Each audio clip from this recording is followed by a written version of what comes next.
Na karibu ndugu msikilizaji katika mfululizo wa masomo haya yanayohusiana na afya kutoka Rastobe Food Product.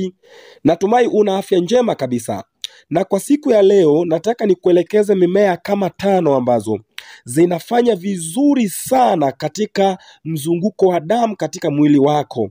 Yaani kama mzunguko wa damu hauendi vizuri katika mishipa na haifiki kwa wakati, basi hizi mimea ukizitumia zitakusaidia sana kurahisisha mzunguko wa damu katika mwili wako.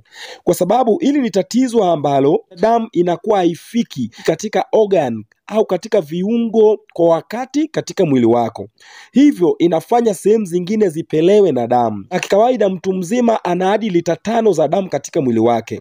Sasa kama damu haitafika kwenye arteries, kwenye mishipa midogo midogo kwa wakati, basi hii inaweza kapelekea matatizo yaliyo mengi. Mfano matatizo kwenye ubongo, lakini pia inaweza kapelekea tatizo la uchovu, kumbukumbu kupungua, tunaita memory loss, lakini pia mambo ya intellectual inaweza ikashuka zaidi. Na mmea namba 1 ambayo inasaidia mzunguko wa damu kwenda vizuri katika mwili wako ni pamoja na Ginkgo biloba. Kama inavyoonekana hapo, Ginkgo biloba ni nzuri sana ukipata chai yake. Rastobe Food Product mmea huu upatikana. Kuna zingine zinapatikana kwa njia ya vidonge. Tafuta Ginkgo biloba kama unaona mzunguko wa damu hauko sawa katika mwili wako ili uweze kukaa vizuri.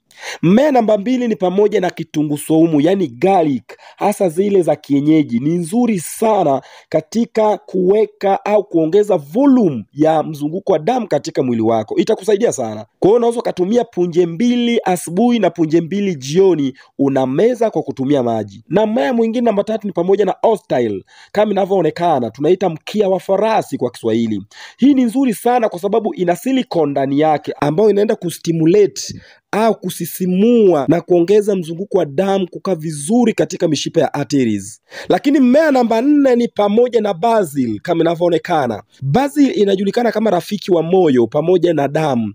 Inapelekea mzunguko wa damu kukaa vizuri katika neva za fahamu, na hatimaye hata kama una pressure itakaa vizuri kabisa. Na mmea namba 5 ni pamoja na rosemary.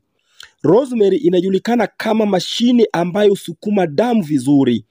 Hivyo basi kama una matatizo au kama una shida ya mzunguko wa damu katika mfumo wako wa mishipa, tunaita lack of blood flow, basi jaribu kutumia hizo mimea 5 na utapata matokeo mazuri sana.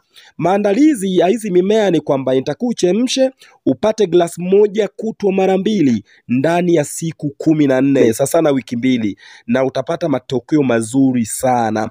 Na kwa siku ya leo ndugu msikilizaji, sina la ziada. Nafikiri umejifunza na umejua namna kuweka mzunguko wa damu kuwa sawa katika mwili wako kutumia mimea hizo 5. Usisahau kusubscribe, kushare na comment ili watu wengine nao waweze kupata elimu hii. Asanteni na tukutane katika video nyingine. Bye bye.